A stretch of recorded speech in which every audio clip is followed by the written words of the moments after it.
खातिन हज़रात, welcome back from the break. हम बात कर रहे हैं जिनसी हरासियत की, सेक्सुअल हरासमेंट की। और सबसे पहले मैं अब इस ब्रेक के बाद आपकी तरफ आऊंगा। आपने कहा कि जब दूसरा कानून पास हो जाएगा तो किसी भी वर्क प्लेस के अंदर, किसी भी दफ्तर के अंदर या किसी ऑर्गेनाइजेशन के अंदर आप अगर किसी को सेक्सुअली हरास करेंगे तो उसके अपने रूल्स एंड रेगुलेशंस में ये गुंजाइश होगी कि वहां पे शिकायत लगाई जा सकती है। फौजिया, एक टेलीविजन, एक फैक्ट्री, एक मल्टीनेशनल का दफ्तर, एक बैंक, एक अस्पताल, ये सब वर्क प्लेसेस हैं।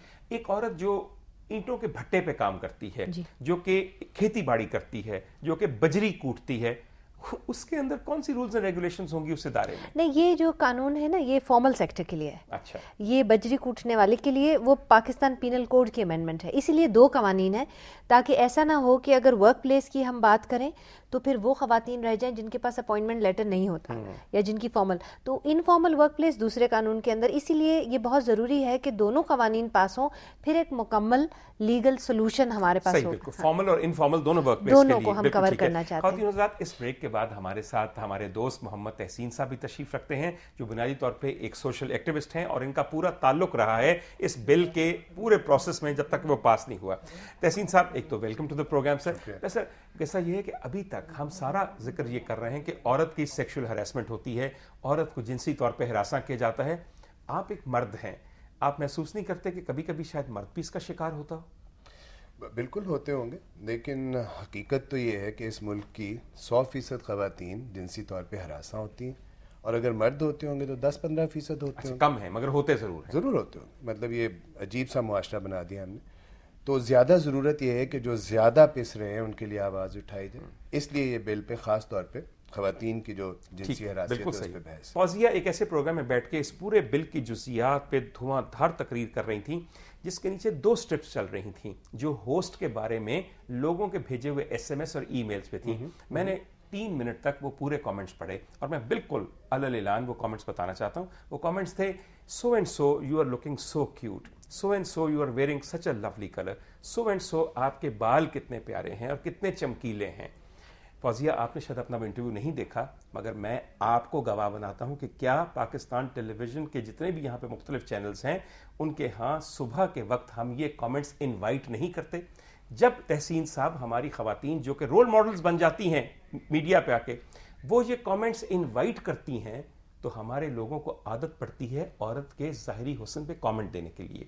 और वो मुआशरे में जब देते हैं तो आप कहते हैं ये तो तुमने हमें सेक्सुअली हरास कर दिए और अब तो तुम हमारे ये 5 लाख का जुर्माना होगा, 3 साल के लिए तुम्हें हवालात की हवा खानी पड़ेगी। डॉक्टर साहब, ऐसा हरगिज नहीं है। अच्छा, क्या है? दोनों थीसिस इनको जरा गौर से देखना पड़ेगा। तो इसीलिए मैंने आपके सामने पहली बात यह है कि किसी की हुस्न की तारीफ करना, किसी के बाल अच्छे लगना और उसका इजहार करना मेरी नज़र में कोई बुरी बात नहीं है। पहली बात है, बशर्ते के आपके अल्फाज का चुनाव और आपकी नीयत और आपका रिलेशनशिप वाज़ेह हो। तमाम बाप अपनी बेटियों के हुस्न की तारीफ करते हैं, बड़ी प्यारी लगती है, बड़े अच्छे कपड़े पहनती है, तो इसमें कोई नहीं कहेगा कि कोई हरासा किया जाए। सर, आप ट्रेनिंग क्या देते हैं लोगों को जब आप अब दूसरी बात, जहां तक ट्रेनिंग की बात है, ये इनवाइट करने वाली बात पे मुझे एतराज है। जी ठीक है। बात ये है कि अगर तो मैं इनवाइट होने को तैयार हूं तो कोई मुझे इनवाइट करेगा। ये एक ज़हनी बीमारी है। किसके लिए? जो कमेंट्स भेजते हैं, और जो कमेंट्स अपने ऊपर आने वाले कमेंट्स को ट्रांसमिट करते हैं, उनकी ज़हनी बीमारी नहीं है? उनकी भी होगी। मैं इसकी होगी या है? देखिए, मैं इस टेक्निकल उस पर नहीं जाना चाहता, क्योंकि बहुत अजीब सी बहस हो जाएगी। बहस ये है कि ये कायदे आज़म ने अपनी एक तकरीर में कहा कि जो ये मुसलमान समझते हैं कि औरतों को घरों में बंद रखा जाएगा, उन्होंने अंग्रेजी में कहा कि ये सोशल ईवल है, मतलब समाजी बुराई, गुनाह है, बुराई है, बुरा लफ्ज़ है।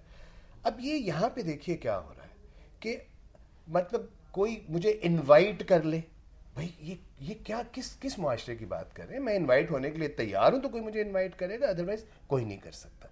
जुल्म ये है कि हमारे मुआशरे में इसको बुराई नहीं समझा जाता। खुशी की बात यह है कि इस हुकूमत ने ये बिल पास कर दिया और कानून, और फिर वो क्रिमिनल प्रोसीजर कोड में भी आ गया कि अगर ऐसा होगा तो उस पर सजा हो। अच्छा, आप ये बताइए उमैला कि आपके ख्याल में, मैं समझता हूं कि अगर आप कभी किसी बस में या ट्रेन में या खासतौर पर वैगन में ट्रेवल करें, तो वैगन में ड्राइवर साहब ने अपने साथ की जो 2 अगली सीटें होती हैं वो मखसूस की होती हैं ख़वातीन के लिए। वहाँ पे वर्क प्लेस नहीं है, वहाँ पे आम मुआशरा नहीं है, وہ جو خواتین جو کام کرنے کے سلسلے میں گھر سے باہر نکلی، جس طرح یہ فرماتے ہیں کہ عورتوں کو گھروں میں کنفائن کر دینا ایک سوشل ایول ہے، جو اس ایول کے خلاف گھروں سے باہر نکل کے کسی جگہ کام کرنے جاتی ہیں، ان کے لیے کیا مجوزہ چیز کی جا سکتی ہے؟ What do they do? وہ تو اپنے دفتر میں شکایت کر سکتی ہیں، وہ ڈرائیور کو اگر بہت زیادہ تنگ کریں گی تو ڈرائیور کہے گا بی بی سی اسٹاپ پہ اتر جاؤ، آگے راہ لینا.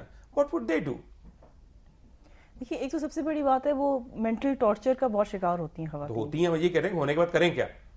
اب یہ تو میرا خیال ہے ہمیں سوچنا پڑے گا کہ وہ خواتین جو عورتیں جو اس طرح کی بسز میں ٹرانسپورٹ میں سفر کرتی ہیں اور ان کے ساتھ یہ سب کچھ ہو رہا ہے، وہ کہاں پہ فال کریں گی اس کیٹیگری میں. میرے خیال ہے ڈاکٹر فوزیہ سے پوچھا جاتا ہے. اچھا دیکھیے جو امیجیٹ اسٹریٹجیز ہیں نا وہ تو ہو رہی ہیں، جس نے اسلام آباد ٹریفک پولیس نے اناؤنس کیا ایک نمبر بھی. لاہور میں ہم نے ایک دفعہ یہ ٹیسٹ کیا تھا کہ کمپلین سیل کھولیں، وہ اس گاڑی کا نمبر، یہ تو ہے شارٹ ٹرم. لیکن میں تھوڑا سا لارجر مائنڈ سیٹ کے اوپر بات کرنا چاہتی ہوں، کیونکہ کوئی بھی مجھے اگر بازار میں چھیڑے گا تو میں بھاگی بھاگی کورٹ میں نہیں جاؤں گی، نہ ہی ایف آئی آر کٹاؤں گی. ٹھیک ہے، میں ذرا لارجر مائنڈ سیٹ کے اوپر بات کرنا چاہتی ہوں، کیونکہ جب تک یہ قوم سدھرنا نہیں چاہے گی نا تو ڈنڈے کے زور ہم سدھار نہیں سکتے. یہ اور بات ہے کہ اب ایک اتنا کرٹیکل ماس تیار ہو گیا ہے لوگوں کا کہ جو کہہ رہا ہے کہ یہ عادتیں ہم بدلوا کے چھوڑیں گے. ٹھیک ہے، اس میں بھی اس کی شامل ہوں. میں مائنڈ سیٹ میں یہ کہنا چاہوں گی، 2-3 جلدی باتیں کہنا چاہوں گی. ایک تو یہ کہ یہ ہمیں یہ پوری لائن آف تھاٹ جو ہے نا کہ اگر وہاں عورت جو ہے اس طرح کے کپڑے اس طرح کے کپڑے پہن کے بیٹھی ہے تو مرد بیچارے کیا کریں، یہ پوری کی پوری جڑ سے اکھاڑ کے پھینکنی ہے. ٹھیک ہے، کیونکہ ہم اس اسکول آف تھاٹ سے نہیں جو کہتے ہیں مرد تو مرد ہے. مجھے تو یہ بڑا ہیومیلیٹنگ لگتا ہے، کیونکہ میرے تو بڑے عزت دار مرد دوست ہیں، اور میں یہ نہیں سمجھتی کہ مرد کو ایسا جنگلی جانور یا بھیڑیا ہے کہ وہ بیچارہ کیا کرے کہ اگر ننگے سر سے عورت آ جائے تو وہ اس پہ کیا کرے گا، قابو نہیں رکھ سکتا، وہ بالکل بے حال ہو گیا، بالکل بے قابو. تو اگر کوئی اچھے کپڑے پہنے یا فیشن کیا ہو یا نہ کیا ہو، یہ جسٹیفائی نہیں کرتا کہ آپ اس کو جملے کرائیں یا آپ اس کو چھیڑیں. اب آپ نے اتنا اچھا سا کرتا پہنا ہے، ٹھیک ہے، میں بہت خوش ہوں دیکھ کے، میں کلچر اپنا فوک کلچر اپریشیٹ کرتی ہوں، میں آپ کی تعریف بھی کروں گی، لیکن یہ ضروری نہیں کہ میں آپ کو 4 دفعہ چٹکیاں کاٹوں. انتہا قابل ذکر بات آپ کو فوزی نے کہی ہے کہ اگر آپ کسی کی تعریف کرنا چاہتے ہیں تو اس کے بھی مہذب طرائق ہیں، اس کا بھی ایک خاص قسم کا اظہار کا طریقہ ہے. بات نیت کی ہے. آپ کسی کی تعریف جائز یا ناجائز صرف اس لیے کریں کہ وہ اچھا لگ رہا ہے اور اس کو اس کے ذریعے ہراساں کریں، یہ تعریف نہیں، تذلیل ہے. چھوٹی سی بریک، اس کے بارے میں سوچئے اینڈ وی کم بیک.